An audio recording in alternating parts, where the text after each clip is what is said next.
एक बार की बात है, कुछ साइंटिस्ट ने चंद्रमा के ऊपर रिसर्च की और पाया कि वहाँ हीरों का भंडार है। उस भंडार का पता लगाने के लिए उन्होंने चंद्रमा पर एक रॉकेट भेजने की तरकीब बनाई।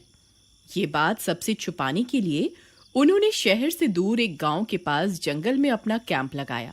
रिचर्ड, जब तक हम इस रॉकेट को लॉन्च ना कर दें, हमें ये बात सारी दुनिया से छुपानी होगी। अगर किसी को हमारी खोज के बारे में पता चल गया तो उन सारे हीरो पर सरकार अपना कब्जा जमा लेगी। तुम बिल्कुल सही कहते हो, ये सिर्फ हमारी खोज है, इसलिए उन सारे हीरो पर सिर्फ हमारा हक होना चाहिए। तुम फिक्र मत करो, हम शहर से बहुत दूर हैं। यहाँ पास में सिर्फ एक छोटा सा गाँव है और वहाँ के लोग बहुत नासमझ हैं। उन्हें कभी हमारी तरकीब के बारे में पता नहीं चलने वाला। फिर एक दिन उसी गांव में रहने वाला लल्लन किसी काम से शहर जा रहा होता है। तभी उसकी नजर उन साइंटिस्ट के कैंप पर पड़ती है। अरे ई का है, ई कौन लोग हैं? आखिर ये सब यहाँ क्या चल रहा है? आज से पहले तो कभी ऐसा नहीं देखा। मुझे पता लगाना होगा। फिर लल्लन चुपके से कैंप के पास जाता है और कैंप में झांक कर देखता है। वहाँ दो साइंटिस्ट आपस में बातें कर रहे होते हैं। लल्लन ध्यान से उनकी बातें सुनने लगता है। भाई, अगर हमने चंद्रमा पर ये रॉकेट पहुंचा दिया तो ये वहाँ हीरो के भंडार के बारे में सही सही पता लगा लेगा। फिर हम अरबों के मालिक बन जाएंगे। तुम सही कहते हो डॉक्टर कुमार, हमारी मेहनत जरूर रंग लाएगी। बस इस खुफिया मिशन के बारे में किसी को पता नहीं चलना चाहिए। अरे दैया रे दैया, ये लोग तो करोड़ों अरबों की बात कर रहे हैं।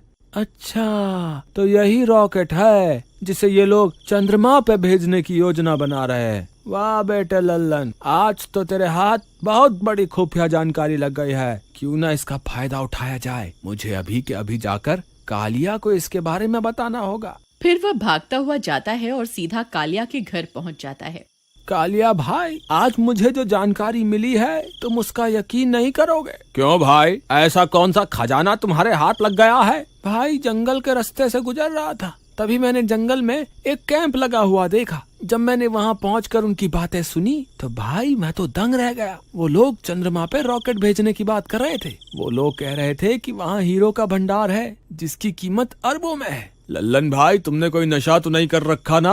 आज ये कैसी बहकी बातें कर रहे हो? भाई, मुझे पहले ही पता था तुम मेरी बात पे विश्वास नहीं करोगे। एक काम करो, तुम खुद मेरे साथ चल कर देख लो कि आखिर वहाँ चल क्या रहा है। फिर लल्लन और कालिया फिर से जंगल में बने खुफिया कैंप के पास पहुंच जाते हैं। देख भाई कालिया, अब तो विश्वास हो गया तुम्हें। ये वही कैंप है जहाँ वो साइंटिस्ट रहते हैं, और वो देखो, ये वही रॉकेट है जिसे ये लोग चांद पर भेजने के चक्कर में है। चलो मेरे साथ, चलो, मैं तुम्हें इनकी बातें सुनाता हूँ। हम अब और इंतजार नहीं कर सकते। आज रात को ही इस रॉकेट को चंद्रमा पर भेजना होगा। अगर हमने और इंतजार किया तो हो सकता है हमारी हीरो की खोज के बारे में सबको पता चल जाए। हमारा अरबों का नुकसान हो जाएगा। कालिया ये सारी बातें सुनकर दंग रह जाता है। क्यों भाई कालिया, अब तो तुमने अपने कानों से सुन लिया ना, ये लोग क्या करने वाले हैं? लल्लन भाई, वो लोग तो अरबों के हीरो की बात कर रहे हैं। हाँ भाई, यही सही मौका है जिंदगी में कुछ कर दिखाने का। तुम कहना क्या चाहते हो भाई? क्या ये बात हम सरकार को जाके बता दें? अरे नहीं नहीं मूर्ख, सारे किए कराए पे पानी फेरना चाहता है क्या? मेरे पास एक तरकीब है। क्यों ना हम चुपके से उस रॉकेट में जाकर बैठ जाए, जिससे हम भी रॉकेट के साथ साथ चांद पर पहुंच जाएंगे। फिर वहां पहुंचकर सारे हीरो को समेट लेंगे और वापस चुपके से उस रॉकेट में जाकर बैठ जाएंगे और उसी रॉकेट से वापस धरती पे आ जाएंगे। किसी को कुछ पता नहीं चलेगा। भाई, तुमने तो पक्का मरने का प्लान बना लिया है। अगर वो रॉकेट चंद्रमा पे पहुंचकर वापस नहीं आया तो हम क्या करेंगे? हमें तो रॉकेट उड़ाना भी नहीं आता। अरे तुम घबराओ मत, कुछ नहीं होगा। ये रॉकेट वहाँ खोजबीन करने जा रहा है, इसलिए ये कुछ ही घंटों में वापस आ जाएगा। बस हमें सही समय पर उस रॉकेट में बैठ जाना है, बस। भाई, मुझे तो इस तरकीब में बहुत गड़बड़ लग रही है। ये बहुत खतरनाक हो सकता है। अरे भाई, कुछ गड़बड़ नहीं होने वाली, मेरा विश्वास करो। हम आज रात ही चुपके से जाकर उस रॉकेट के अंदर बैठ जाएंगे, बाकी तुम मुझ पे छोड़ दो। रात होने पर वे दोनों रॉकेट में बैठने के लिए जंगल की ओर चल देते हैं। कुछ ही देर में वे लोग वहां पहुंच जाते हैं। चलो भाई कालिया, वो रही हमारी मंजिल, तुम बस मेरे पीछे पीछे आते जाओ। फिर वे दोनों दबे पांव उस रॉकेट तक जाते हैं और उसका दरवाजा खोलकर चुपके से उसमें बैठ जाते हैं। कुछ ही देर में वह साइंटिस्ट उस रॉकेट को लॉन्च कर देते हैं। कालिया भाई पकड़ के रहना, इसकी स्पीड बहुत तेज होती है। अरे मर गए रे, मुझे तो पहले ही पता था तू मुझे मरवा कर ही छोड़ेगा। अरे बचाओ रे, अरे ये तो बहुत तेजी से ऊपर जा रहा है। अरे हाय लल्लन भाई, मेरी तो सांस ही अटक रही है, मुझे लगता है मैं मरने वाला हूँ। हे भगवान मुझे बचाओ। अरे मर गए रे, अब की बार मैं नहीं बचने वाला। कालिया भाई रोना बंद करो। और वो देखो नीचे का नजारा कितना खूबसूरत है। हमारी पृथ्वी अंतरिक्ष से कितनी सुंदर दिखाई दे रही है। हाँ भाई लल्लन, तुम सही कहते हो। लल्लन भाई ये मुझे क्या हो रहा है, मैं हवा में क्यों उड़ने लगा हूँ? कहीं मैं सच में तो बुलबुला नहीं बन गया? हे भगवान ये सब क्या हो रहा है? कालिया भाई डरो मत, इसे गुरुत्वाकर्षण बोलते हैं। हम पृथ्वी के वायुमंडल से बाहर आ गए हैं, इसीलिए ये सब हो रहा है। तुम घबराओ मत, हम कुछ ही देर में चांद पर पहुंच जाएंगे। कुछ देर इंतजार करने पर रॉकेट चांद पर पहुंच जाता है और चांद की सतह पर उतर जाता है। वो देखो कालिया भाई, हम पहुंच गए। नीचे देखो चांद दिखाई दे रहा है। चलो बाहर चलते हैं। बाहर चलते हैं मूर्ख, ये हमारी पृथ्वी नहीं है जो यूं ही सैर सपाटे पर निकल जाएंगे। चांद पर ऑक्सीजन नहीं होती, स्कूल में नहीं पढ़ा क्या? ओहो कालिया भाई, ये तो मैं भूल ही गया था। वो देखो वहाँ 2 हेलमेट पड़े हुए हैं, अगर हम वो पहन लें तो हमें ऑक्सीजन मिल जाएगी। फिर वे दोनों वो हेलमेट पहन लेते हैं और रॉकेट का दरवाजा खोलकर बाहर निकल जाते हैं। अरे वाह वाह कालिया भाई, हमने कर दिखाया, आखिरकार हम चांद पर पहुंच ही गए।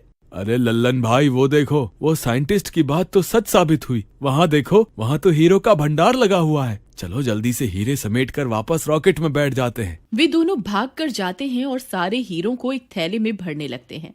अरे वाह वाह, मैं तो अरबपति बन गया, आज तो मजा ही आ गया। तभी चंद्रमा की मिट्टी में से डरावनी डरावनी आवाजें आने लगती हैं।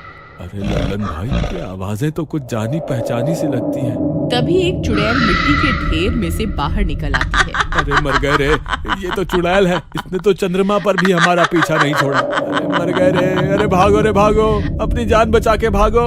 अरे कालिया भाई मेरे लिए रुको।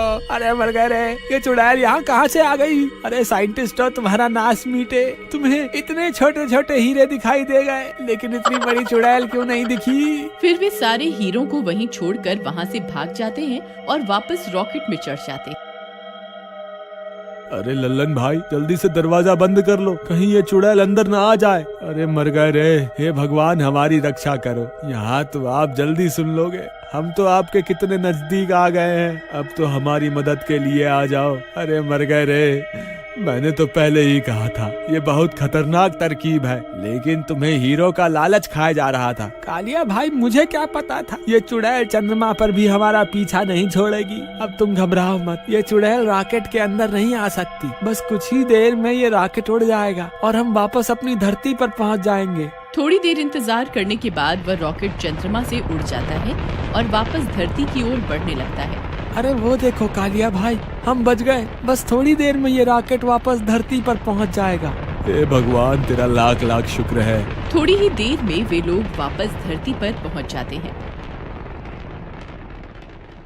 फिर जैसे ही वे लोग रॉकेट से बाहर आते हैं, वे साइंटिस्ट उन्हें पकड़ लेते हैं। भाई साहब हमें माफ कर दो, हम गलती से आपके रॉकेट में बैठ गए थे, हमें लगा ये एक झूला है, लेकिन ये तो हमें उड़ाकर चंद्रमा पे ले गया। साइंटिस्ट भाई, वहाँ हमें बहुत सारे हीरो का भंडार मिला। साइंटिस्ट ये सुनकर खुश हो जाते हैं। देखा डॉक्टर कुमार, मैंने आपसे कहा था ना, चंद्रमा पर हीरो का भंडार छुपा हुआ है। भाई कालिया, अपनी अम्मा के बारे में भी तो बताओ, जो हमें वहाँ मिली थी, जिससे हम अपनी जान बचा कर आए हैं। तुम किसकी बात कर रहे हो? तुम्हें चांद पर कौन मिला था? साइंटिस्ट भाई, जैसे ही हम चांद पे उतरे, हम दोनों वहाँ हीरो का भंडार देखकर बहुत खुश थे, लेकिन तभी अचानक से एक चुड़ैल वहाँ आ गई। वो जरूर उन हीरो की रखवाली कर रही है, उसकी वजह से हम एक भी हीरा अपने साथ नहीं ला पाए, बस किसी तरह अपनी जान बचा के वहाँ से भाग आए। वो कोई चुड़ैल नहीं बल्कि कोई एलियन होगा। पता नहीं साइंटिस्ट भाई, हमें तो बस इतना पता है कि हम आज बाल बाल बच गए। अब तुम्हें हमारा एक काम करना होगा, तुम्हें फिर से चांद पर जाना होगा और वो हीरे वहाँ से लेने होंगे। तेरा नाश मीटे साइंटिस्ट, हमें फिर से मौत के मुंह में धकेल रहा है। मैं कहीं नहीं जाने वाला। तुमसे पूछ कौन रहा है? हम तो तुम्हें बता रहे हैं। फिर वे सारे साइंटिस्ट मिलकर लल्लन और कन्हैया को फिर से उस रॉकेट में चढ़ा देते हैं और रॉकेट को चंद्रमा की ओर रवाना कर देते हैं। अरे साइंटिस्टों, तुम्हारा नाश मिटे, हमें फिर से मरने के लिए भेज दिया। अरे मर गए रे, कोई तो हमें बचाओ। लल्लन भाई, रॉकेट का दरवाजा खोलो, मैं अभी यहीं से कूद जाऊंगा। पागल मत बनो काली, यहाँ से कूद के मरना चाहते हो क्या? चुपचाप बैठे रहो, जो होगा देखा जाएगा। थोड़ी ही देर में वे लोग फिर से चांद पर पहुंच जाते हैं। वह चुड़ैल वहीं उनका इंतजार कर रही होती है। राजा जी, आप वापस आ गए? मैं कब से आपका इंतजार कर रही थी। जरा बाहर तो आइए ना। अगर आप इसका भाग 2 देखना चाहते हैं तो कमेंट में जरूर बताइएगा।